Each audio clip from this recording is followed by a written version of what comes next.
urukundo, ariko niki gituma ikiremwa muntu gikomeza gutakaza ubumuntu kigatakaza urukundo? Ese byagenze gute? Twibuke twiyubaka. Twagakwiye kugira urukundo, ndetse kandi tukagira urukundo ruruta urw'inyamaswa. Ariko inyamaswa zikomeza kugira urukundo kurenza urw'abantu, kuko biragoye kubona inyamaswa yasubiranyemo na ngenzi yayo. Ariko mu buzima muntu habamo iyobokamana, habamo gusenga, habamo gukizwa, habamo kuvuga Imana, habamo kuyoboka Imana, hakabamo guhimbaza no kuvuga ubutumwa. Ariko niki gituma ikiremwa muntu gikomeza kugira urwango, kugeza ubwo umuntu azizwa uko yavutse kandi atarabihisemo? Ese bigenda bite kugira ngo ikiremwa muntu kigira urwango kugeza ubwo umuntu yangwa kandi akazizwa uko yavutse atarabihisemo? Ndetse ugasanga rimwe na rimwe abemeramana ni nabo bari kumuziza uko yavutse, kandi tumenye neza ko imbere y'Imana abantu bose barareshya, abantu bose barangana, ntawavutse aruta undi, ahubwo abantu bose baremwe mu ishusho y'Imana. Ariko ugasanga rimwe na rimwe umuntu arazira uko yavutse. Twibuke twiyubaka. Dukwiye kugira urukundo, kuko ikiremwa muntu kiremwe mu rukundo. Imana mu itangiriro iravuga iti turimo umuntu ase natwe kandi mu ishusho yacu. Bisobanuye ngo abantu bose barasa n'Imana. Ese niki gituma abantu bakomeje kugaragaza urwango, bakangana kugera ku rwego rwo kuvutsanya ubuzima? Rimwe na rimwe wajya kumva ngo umuntu yavukije mugenzi w'ubuzima, nk'ibyabaye hano mu Rwanda mu mwaka w'1994, ubwo abantu bazizwaga uko bavutse kandi batarabihisemo. Jenoside yakorewe Abatutsi mu gihugu cy'u Rwanda mu mwaka w'1994 ntikongere kubaho ukundi. Birakwiye ko tugira urukundo, tureke kururirimba gusa. Iyo ufunguye radiyo ndetse ugakurikira ibitangazamakuru hirya no hino, ntabwo buri indirimbo zivuga urukundo, ndetse na zimwe mu ndirimbo z'urubyiruko zivuga urukundo. Ariko niki gituma urukundo mu bantu rukomeza gukendera? Rimwe na rimwe ugasanga abantu nta rukundo bagifite. Ese biterwa n'iki?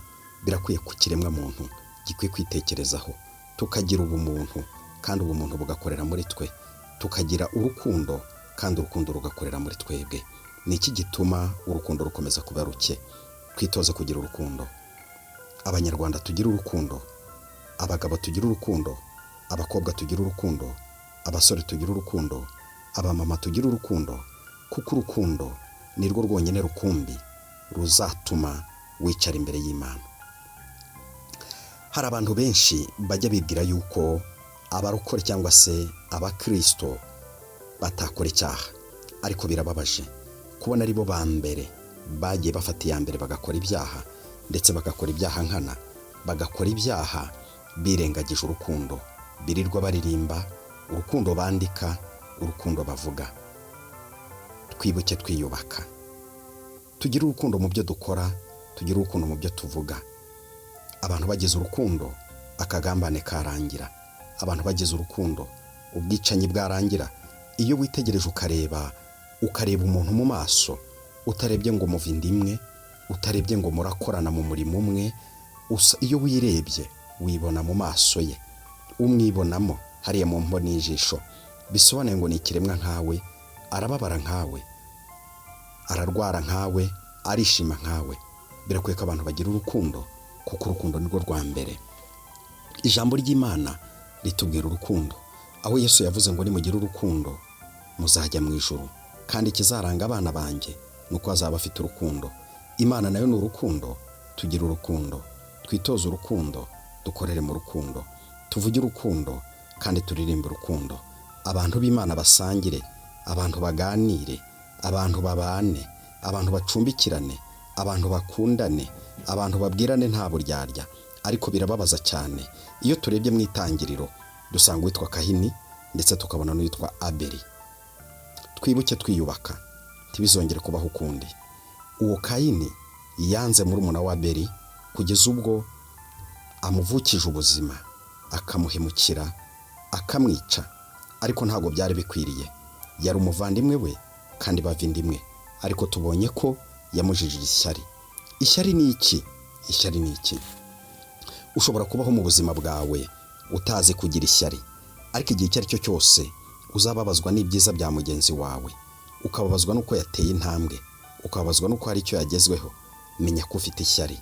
Icyo gihe rero ishyari riratwita, rikabyara icyaha, icyaha kikabyara urupfu.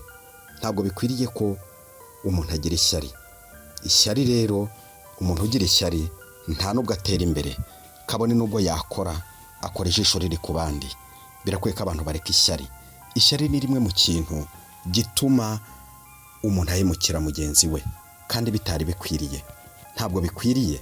Aho ndavuga ku bantu bamenye Imana, naho abataramenye Imana nta rubanza dufitanye nabo, nta rubanza Imana ifitanye nabo, kuko bo ntabwo barakira agakiza. Ariko nanone ujya kureba ugasanga abavuga ko bamenye Imana aribo bapagani rwimbi, aribo bakora ibyaha, aribo bagotomera nk'amazi.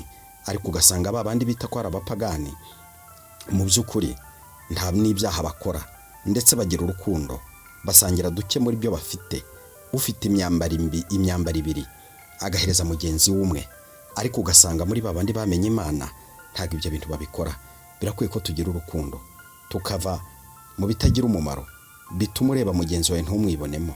Mureba umwibonemo kuko ava amaraso nk'ayawe, mureba umwibonemo kuko ni ikiremwa nkawe, mureba umwibonemo kuko ni umuntu nkawe.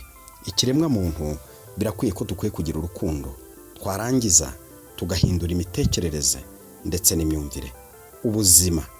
Ubuzima ni kimwe mu kintu ikiremwa muntu cyose gihuriweho, ariko birakwiye kumenya ko iyo ubabaye, iyo usitaye ku ino rimwe ry'iburyo, warangiza ukumva ukuntu bikuriye, menya ko na mugenzi wawe nawe yasitaye iry'ibumoso, ariko bigenda. Kandi iyo agasimba kakuguye mu jisho, warangiza ukaribyiringira, ukagera ku rwego wifuza undi muntu wagutokora. Ese kuki wowe wifuza gutokoza mugenzi wawe? We yatakaje ubumuntu se? We yatakaje ubuzima?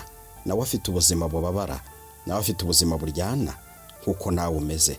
Twagakwiye kugira urukundo, tukimura amacakubiri. Niki gituma abantu bimeka amacakubiri aho kwimeka urukundo?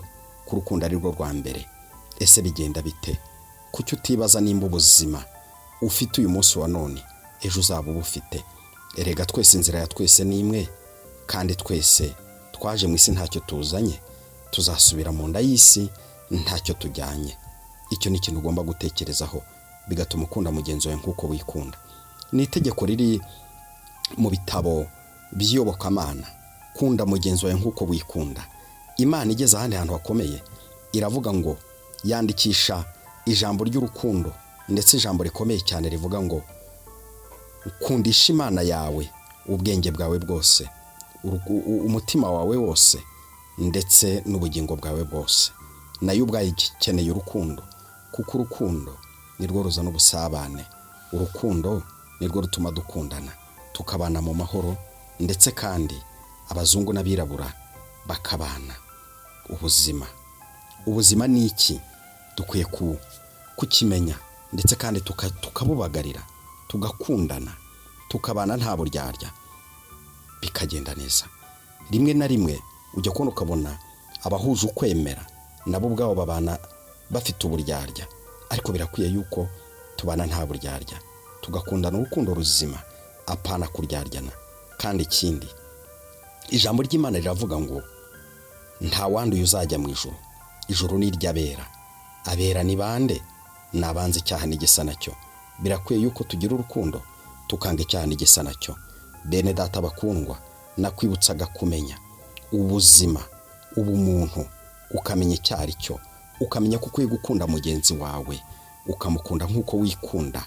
Ibyo nitubikora nta byago bizaba mu isi, nta rwango ruzongera guhabwa intebe. Birakwiye yuko dukundana, kandi tugakundana nk'uko bikwiye, tugakundana nk'uko ijambo ry'Imana ribivuga. N'aba bandi badafite urukundo bakigira ku bafite urukundo. Ese nituririmba urukundo tutarufite, ibyo bizaba bimaze iki? Ntibizabe bibaye kawa mupagani wasenze atigeze yatura, maze isengesho rye ryazamuka rikamera nk'ingunguru bavuza bakubita irimo ubusa ibomborana, rikaba ikizira mu matwi y'Imana.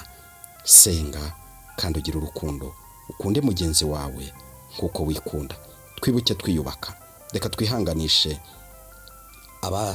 imiryango y'ababuze ababo muri jenoside yakorewe abatutsi mu Rwanda, ariko ni igihugu muri rusange twabuze abacu. Twihangane kandi ntibizongere kubaho ukundi, ntibizongere kubaho ukundi. Mukomere kandi mushikame, mwirinde kandi twibuke twiyubaka. Murakoze cyane.